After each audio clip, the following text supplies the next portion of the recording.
यहाँ पे क्वेश्चन दिया गया है 3 मीटर किनारे वाले, हल्ला मत करो, 3 मीटर किनारे वाले एक घनाकार काठ के टुकड़े में से एक बेलनाकार छेद काट लिया गया, ठीक। तो जिसका जो है त्रिज्या जो है, जिसकी 1 मीटर, यहाँ त्रिज्या लिखाएगा, क्या लिखाएगा, त्रिज्या, जिसकी त्रिज्या कितनी है 1 मीटर है, तो बचे हुए काट का आयतन क्या रखना है। हल्ला मत करो, करे ना। तो एक जो एक घन है, ठीक ना, एक क्या है, घन है। वो घन जो है उसका किनारा कितना, 3 मीटर, मान लीजिए घन है 3 मीटर, भुजा वाला क्या एक घन है, किनारा मतलब भुजा, ठीक ना। अब इसके बीचों बीच क्या कर दिया गया, एक जो है बेलनाकार छेद से मान के काट लिया गया। इसके बीचों बीच क्या कर लिया गया, एक बेलनाकार छेद जो है काट लिया गया, ठीक ना। जो बेलनाकार छेद काटा गया, इस छेद की त्रिज्या जो त्रिज्या इसका 1 मीटर है, कितना है 1 मीटर, बाकी पूरा घन है 3 मीटर। तो कह रहा है, ठीक ना, कि ये घन है, पूरा घन का भुजा कितना है 3 मीटर। इस घन के बीचों बीच क्या किया गया, एक बेलनाकार छेद को जो काट के से निकाल लिया। बेलनाकार होता है ना, जैसे मान लो कोई तख्ता है बड़ा वाला, उसमें हमको आर पार छेद करना है, तो छेद कैसा होता है, बेलन जैसा होता है, ठीक है। जो भी गोलाकार छेद होगा, जो भी गोलाकार छेद होगा वो कैसा होता है, बेलन जैसा होता है, कैसा होता है, बेलन जैसा, ठीक ना। तो उस मान के चलिए इतना बड़ा कोई जो घन के टाइप का तख्ता होगा, ठीक ना, काट है ना, काट में तख्ता होता है, उसको क्या किया, आर पार जो बेलन जैसा क्या किया, छेद काट लिया गया, जिसका त्रिज्या 1 मीटर। कह रहा है जो भाग बच गया, ये काट के जो भाग बच गया, उस भाग का क्षेत्रफल क्या होगा, ठीक ना। आयतन पूछ रहा है, बचे हुए भाग का आयतन क्या होगा, जो भाग बच गया उस भाग का आयतन क्या होगा, समझो यहाँ पे। बचे हुए भाग का आयतन, पहले क्या करेंगे, पहले हम लोग जो है घन का आयतन निकालेंगे। किसका आयतन निकालेंगे, घन का। उसके बाद बेलन का आयतन निकालेंगे। घन के आयतन से बेलन के आयतन को घटा लेंगे, घटाने पर जो आंसर आएगा ना, वही इसका क्या होगा, आयतन होगा। यहाँ लिखना है तुमको, घनाकार काठ की भुजा, घनाकार काठ की, इसको ध्यान समझ लो, इसी टाइप का एक और क्वेश्चन देंगे बनाने हैं। घनाकार काठ की भुजा, ये घन की भुजा किस लिखते हैं, ऐसे। वो कितना दिया गया है, 3 मीटर दिया है। अगर इसका आयतन निकालेंगे हम लोग, आयतन बराबर, ठीक ना, तो किनारा को ये भुजा भी कहते हैं, ठीक ना, किनारा भी कहते हैं। आयतन यदि निकालेंगे, आयतन का फॉर्मूला आता है भुजा क्यूब, होता है ना, भुजा क्यूब यानी 1 क्यूब। तो भुजा कितना 3 है, 3 का क्यूब, 3 तिहाई 9 तिहाई 27, और यूनिट क्या चला है, मीटर, तो 27 मीटर क्यूब। किसका निकालिए, ये घन का। अब जो है, ठीक ना, अब क्या कर रहा है यहाँ पे कि एक जो है बेलन काटा गया, जिसका त्रिज्या कितना है 1 मीटर है।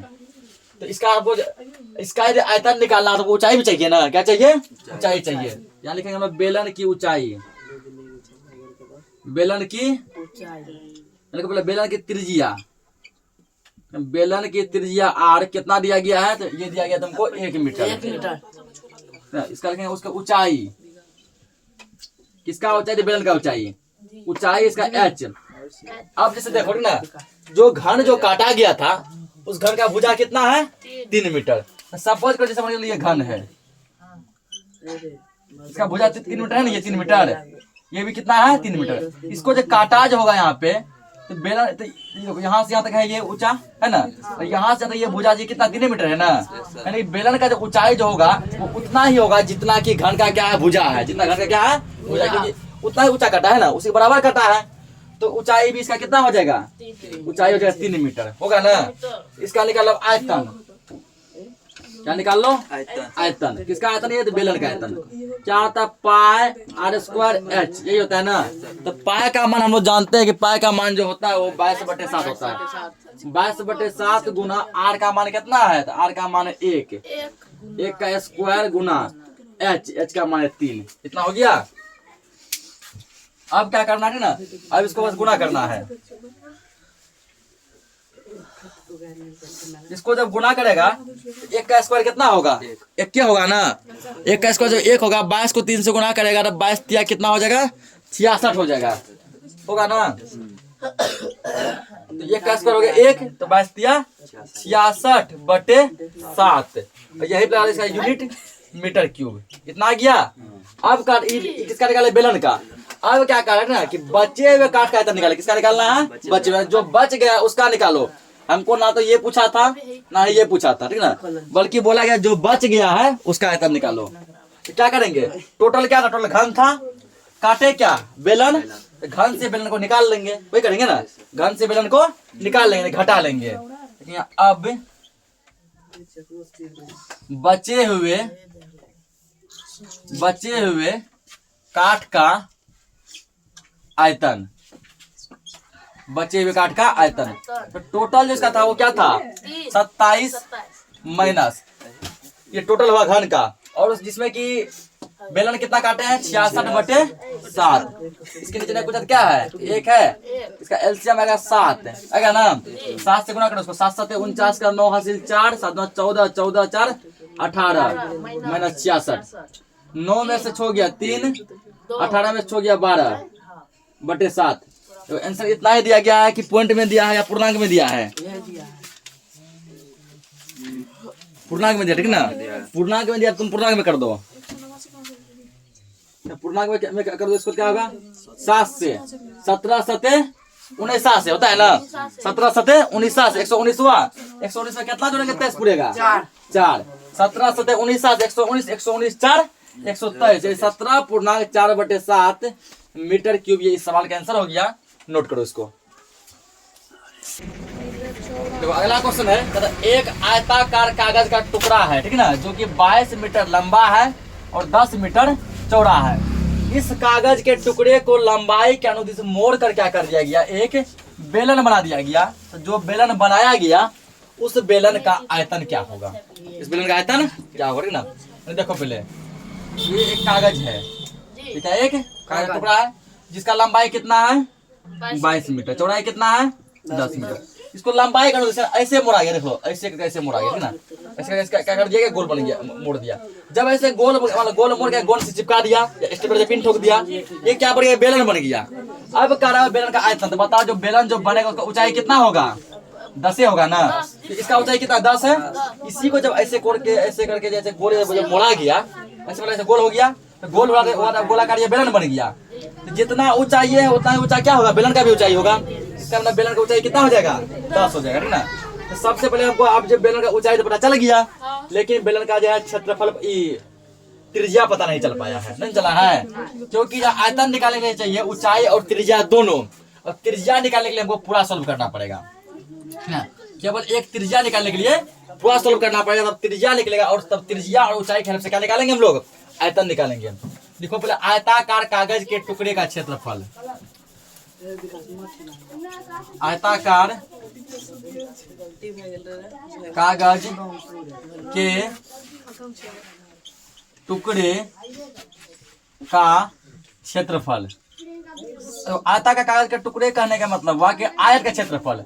तो आयत का क्षेत्रफल क्या जानते हैं हम लोग, लंबाई गुना चौड़ाई, ये जानते हैं ना, कि ये सब हम लोग बहुत बार जो है बचपन से पढ़ते आए हैं। आयत का क्षेत्रफल, वर्ग का क्षेत्रफल, ये सब बचपन से पढ़ते हैं ना।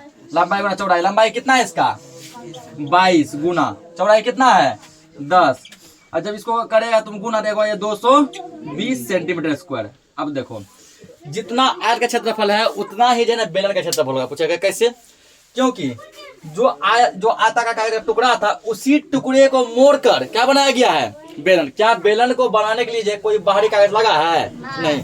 क्या बेलन को बनाने के लिए कुछ और दूसरे चीज का प्रयोग किया गया है, नहीं प्रयोग किया गया है, बल्कि जो कागज मेरे पास था जो कि 22 सेंटीमीटर लंबा 10 सेंटीमीटर चौड़ा था, ठीक ना, इसी कागज को इसी कागज को क्या कर दिया गया, इसी कागज को जो है इस प्रकार मोड़ कर क्या बनाया गया, बेलन बनाया गया। यानी कि बेलन का जो फिर जो क्षेत्रफल होगा वो उतना ही होगा जितना कि कागज के टुकड़े का क्षेत्रफल है, ठीक ना। यहाँ लिखेंगे अब हम लोग नीचे की बेलन की ऊंचाई, बेलन की ऊंचाई बता ना अभी, एच ऊंचाई कितना होगा 10 होगा, जितना इसका चौड़ाई है 10 सेंटीमीटर। अब यहाँ लिखेंगे बेलन का क्षेत्रफल, वक्र पृष्ठ निकाल दो, बेलन के वक्र पृष्ठ का क्षेत्रफल, वक्र पृष्ठ का क्षेत्रफल। तो बेलन का वक्र पृष्ठ का क्षेत्रफल जो है ये कितना होगा, ये उतना ही होगा जितना किसका है, कागज का है, क्योंकि उसी कागज से बना है ये 220 सेंटीमीटर स्क्वायर। अब बताओ इसका क्षेत्रफल का फॉर्मूला क्या जानते हैं हम लोग, वो जानते हैं 2 पाई आर एच मतलब नहीं जानते हैं ना, 220 या 2 गुना पाई का मान कितना होता है 22/7 गुना आर है मेरे पास, नहीं आर एच निकालना है, एच है कितना है 10 बराबर 220, कितना हो गया। अब क्या करना है हमको, कोना कोनी गुना करना है, ये होगा इससे गुना होगा ना, तो जब कोना कोनी गुना करेंगे ये आएगा 2 गुना 22 गुना 8 गुना 10 बराबर, इसको इससे गुना कर दो 220 गुना 7, ये आएगा। या आर का वैल्यू निकालना है ना, आर बराबर 220 गुना 7 बटे ये पूरा पार्ट 2 गुना 22 गुना 10। अब यहाँ देखो कट रहा है ना, और कटाना भी बहुत आसान है इसमें, 0 0 क्या खत्म हो गया, 22 से कम 22 भी क्या हो गया खत्म हो गया ना, यानी मेरे पास जो बच गया वो बच गया 7/2, इसीलिए आर बराबर कितना आ गया 7/2 आ गया, ठीक ना। इसको चाहो तुम पॉइंट में भी लिख सकता है 3.5 भागा देगा ना 3.5, लेकिन पॉइंट में देंगे तो कटाना जाए थोड़ा मुश्किल हो जाएगा, ऐसे जो हम लोग आसानी से कटा पाएंगे 7 से 7 ऊपर नीचे क्या होगा कट जाएगा। 22/2 यूनिट क्या चल रहा है मेरा, सेंटीमीटर चल रहा है ना। अब जो है देखो आयतन निकालने के लिए हमको क्या क्या चाहिए, ऊंचाई चाहिए है मेरे पास, त्रिज्या चाहिए है मेरे पास, ठीक ना। तो अब आराम से आयतन का फॉर्मूला बैठा है, आयतन निकाल लेंगे, इतना पहले नोट करो। तो अब क्या निकालेंगे, आयतन निकालेंगे ना। अब लास्ट में जो चीज निकालना हो तो अब कर दो। अब बेलन का आयतन बराबर है, बेलन का आयतन क्या जानते हैं हम लोग, पाई आर स्क्वायर एच। पाई का मान सबको बच्चा का पता हो गया कितना 10/7, आर का मान कितना 7/2 है ना, स्क्वायर होने का इसमें 2 बार लिख सकते हैं 7/2 गुना 7/2, और एच का मान कितना था 10 था, यही था ना।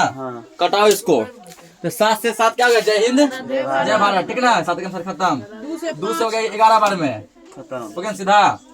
अब ये 2 पंचे 10 गुना करो इसको, कितना हो गया 7 5 35, 35 को 11 से गुना, 7 5 35, 35 मतलब 11 करेगा, 11 5 55 का 5 हाथ 3, 11 33, 33 3 38, अच्छा 11 55 के 5 हाथ 5 आएगा ना, 33 5 38, कितना दिया आंसर ना 385 यूनिट का चला सेंटीमीटर क्यूब। इसको नोट करो, आज के क्लास को इतना ही रखते हैं।